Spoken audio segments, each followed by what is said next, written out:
After thousands of Somalis fled their war-torn country, they came here to the City of Gold in search of peace and stability. And it's here in Mayfair, a suburb of Johannesburg, that we find Little Mogadishu, home to thousands of Somalis who have the most diverse type of businesses. Located less than 10 minutes from Johannesburg's central business district, Mayfair now boasts 2 shopping centers built by Somali refugees, and they're calling on South Africans to work with them. So we are trying actually to welcome each and everyone who wants to understand how we do things, how we actually convey the messages, entrepreneurial skills and everything. We don't need people to have a negative impressions. Let them come and join us, let them come and take advantage of what we are doing, and let them come even take part of our businesses to at least understand who we are. Many South Africans live and work among the Somali refugee community and are learning important business skills. Hey yo guys, if you've been following me, you already know. My name is Sanele and I'm here to share with you whatever I observe, whatever I see in this world, and my viewpoints. And in this video here today, we're discussing the hidden war between Ethiopians and Somalians in South Africa. You know, it's a very heated conversation. It's a very heated debate. If you find a chance and you meet a Somalian or Ethiopian guy, start having conversations instead of having judgments. Instead of saying, "Hey, you guys, you're doing that in our country and stuff." Start learning from these people, because trust me, these people here are winning in life. These people here, they left their countries, they left Somalia, they left Ethiopia, you know, and they come here and they open like big shops. Now they're going into retail. You know, nobody will teach you some of these things that you learn from these guys. I sometimes, whenever I meet them, and I'm so grateful of the fact that, you know, we share similar point of views, and we share a lot of beliefs and things, you know. So I get to learn from them. I don't own any shop. Hopefully one day I'll own a shop. So for me, it's all about learning from them, how they do business, where do they actually buy their stocks, because trust me, nobody will tell you unless you get a chance and start talking to these guys here. So yeah, 1 second. So yeah, what I'm trying to say is, in South Africa, right, we have a lot of foreigners who are in South Africa. You understand? We have Indians. Indians are foreigners in South Africa. And I'm not saying all Indians. We have people from India who came into South Africa. Those people are foreigners. We have Chinese. Those people are foreigners. We have people from some other countries that, you know, you might not be able to mention all of them here in this video, you know. But Kuti, as South Africans, we think Kuti foreigners are just people from Malawi, Zimbabwe and stuff. I understand, like, some people are not really educated in terms of I'm a foreigner. What is a foreigner? Yabo? I made a video talking about I'm a foreigners, you know, some other day. I think it was last month, and I was attacked on the comments, you know. And I understand, you know, but I'm not there. I just want to share the hidden war between Somalians and Ethiopians. Some of you guys might be aware of what's happening in that environment. Some of you might not be aware of what's happening. But now let me tell you, I'm not saying I stay with Ethiopians, I don't stay with Malawians. Ethiopians, they do have spaza shops in our locations. Somalians, they do have shops in our CBD areas. Now let's just differentiate now, Uguti. How do this guy... Okay, I cannot teach you guys, or I cannot tell you guys how to differentiate between a Somalian and an Ethiopian in South Africa. I mean, if you know, you know. You know, it's one of those things where, like, if you know, you know. If you don't know, I don't know. You understand? But now, let's say you do understand, or you do know what is how to see and how to differentiate between Somalians and Ethiopians, right? Now you know that part. Now, what is the war between them? I want to sit down, but now because of time, I cannot even sit down. You know, I just want to share with you guys this thing here. Because remember, this channel here is about me sharing whatever I observe, my thoughts, and, you know, you can also comment whatever you think and whatever you have been observing, you know, in the comment section. But now, what I have observed, and lucky enough, I had a friend who's a Somalian, you know, I think it was 2 years back, he wanted to open a shop in Durban, you know, and I was still staying in Durban. You know, and we were so close with him, you know, in such a way that he even took me to, for some of you guys who are watching this from KZN and stuff, you know, Vryheid, you know, from Durban to Vryheid, it's like a 5-hour drive. You know, we took a public taxi. The guy had money. You know, when I say somebody had money, at that time, I think he had like 70,000 or stuff. He wanted to open his own shop, you know, a shawarma shop. Because now in Vryheid, there was no shawarma shop back then. But because of, you know, drugs and stuff, you know, and his passport not being renewed, and he was caught up, you know, by the SAPS, and they took him back to Somalians. It's a long story. It's a long story. But what I'm trying to share with you guys is, Somalians, they are very, very business-minded. Ethiopians are very, very, very business-minded. You know, it's very, very rare to find a Ethiopian guy, Somalian guy working for anybody. They always try by all means to work for themselves. You understand? And going back to the story where I was telling you, I don't want to mention. Okay, let me just tell you, Mukhtar Noor is from Somali. You know.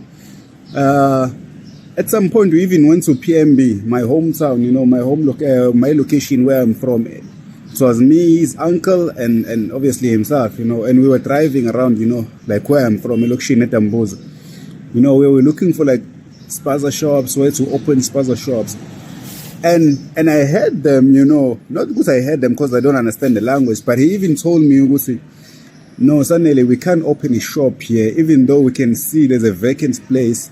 But we cannot take it. We cannot open a shop in your area because your area is dominated by Ethiopians. And to me, that clicked. I was like, why you guys don't wanna open a shop in an area where Ethiopians are? And he literally told me that, you know, the stories that you hear when they say an Ethiopian guy was shot, a Somalian guy was attacked in his shop. He told me straight up, said the information that are given to the guys who do the shooting and who do the robbing and stuff is normally given by the opposite what I'll say, the opposite nation. Is it nation? But let's say an Ethiopian guy will give information about the Somalian guy because they want to dominate. So obviously Somalians will run away, Ethiopians will run away. So now what happened in that Cold War, because it's a Cold War, Ethiopians started dominating spaza shops. You might agree with me or you might not disagree with me. In your location right now, most of the spaza shops are dominated by Ethiopians. So you might say, but Sanele, where are the Somalians? Because Somalians are there in South Africa. Somalians are in our CBD areas. Somalians are the guys who are dominating, you know, the clothing industry. You know, the small shops you find with where they're selling clothes. You know, now these guys are so clever. Now they're even competing with Mr. Price and stuff. You know, it's a very, very cold war. You guys must take notes, man, from Usanele. I'm giving you some hidden information that you guys don't know. Some of you guys might know some of these things here that I'm sharing. So here's another difference between Somalians and Ethiopians. Most of the Somalians guys are Muslims. Most of them are Muslims. Ethiopian guys, most of them are Christian. They're Christians. You even find that Somalians, where Somalians live in our CBD areas, they go closer to masjids. When I say masjids, I mean mosques, where it's a prayer house for Muslims. You understand? That's where you find Somalians in our CBD areas. Now, in our locations, that's where you find our Ethiopian guys. Those guys, I don't know, maybe it's a war from back home. I don't know. I still have to dig deep into understanding what's going on between these guys, because they're not like this. It's like Amazulu Namaxhosa. It's like Amazulu Namaxhosa, you understand? You know, that rivalry thing, kind of a Cold War shit that's going on.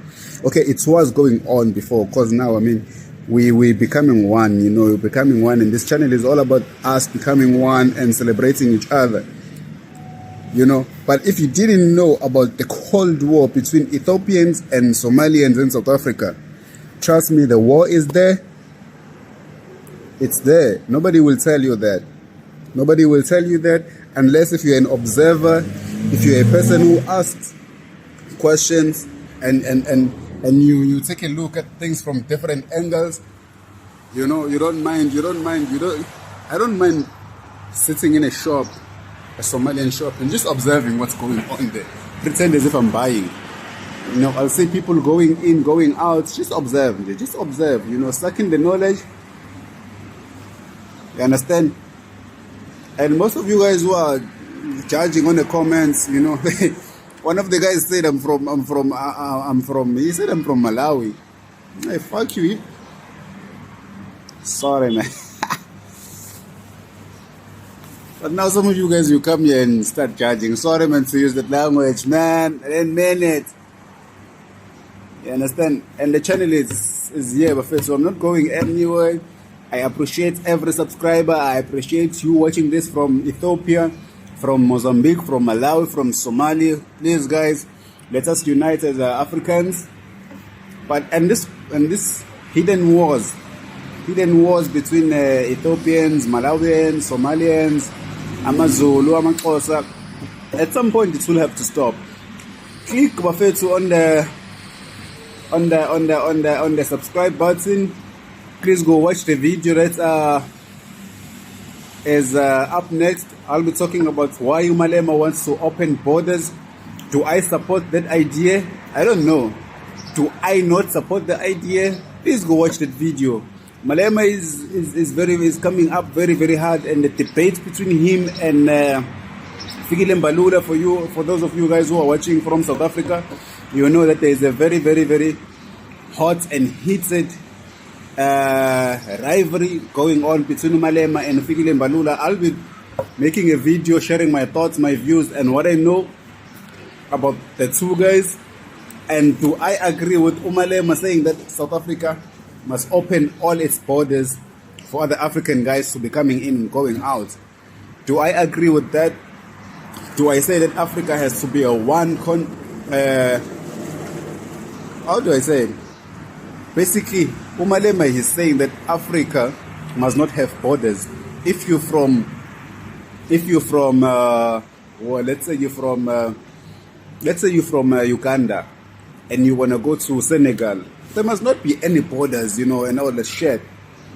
You understand? That's what Malema is coming in and saying. You know, it's something that has been preaching for long. But now the thing is, do I agree? Do you agree with all that? If you wanna find out if you wanna find out my thoughts, my views on that, and you wanna share your thoughts and views on that, please just go watch the video that I'll be posting on today is Wednesday. On Friday, stay tuned. On Friday, I'll be dropping that video. Please go watch that video and subscribe to the channel, guys. I love you, South Africa. I love you, Malawi. I love you, Somalia. I love you, United States. I have some guys who are watching from the United States, guys. I love you guys. And again, just closing, the video was about Somalians and Ethiopians in South Africa, not in their own countries.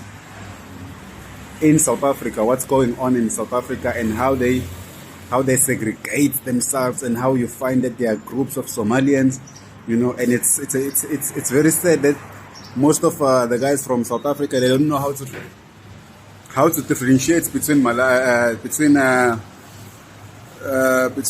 what you call Somalians and Ethiopians. And you guys have to start learning who is who and what's going on. And of course, where there is money, there will be competition. So a lot of things have been going on between the two groups, and both groups are winning. I'm very happy for them. I learned a lot from you guys from Ethiopia, from Malawi. I have a lot of friends from other countries. I respect you guys. You know, I stand for Africa. I don't stand for any tribe. I don't stand for anybody. I stand for Africa. I love you guys. My name is Sunny. Let's subscribe to the channel, and I'll see you on the next video. We pass a lot of skills to our clients, our employees, the customers in general. When mostly, you know, they come from the locations or the sub-locations where they have some tech shops. When they come to us, we give them some credit facilities so that we also increase their sales. And also our employees, we also do impact them with a lot of skills on how to do their business in future when they leave. There are many who have been working with us, even South Africans, and later they decided to be our customers again, and they joined their own businesses. I have learned a lot because the Somalians are the good people. They teach us how to make a business, how to work with other people, how to work with the customers. Working here has given me so much skills, especially with the computer, and also working with different people of different races from different countries. It's great. Working together, it's more interesting to us, yeah. In South Africa, it helps the country, yeah, itself, for their youth to be employed by them. It's fantastic.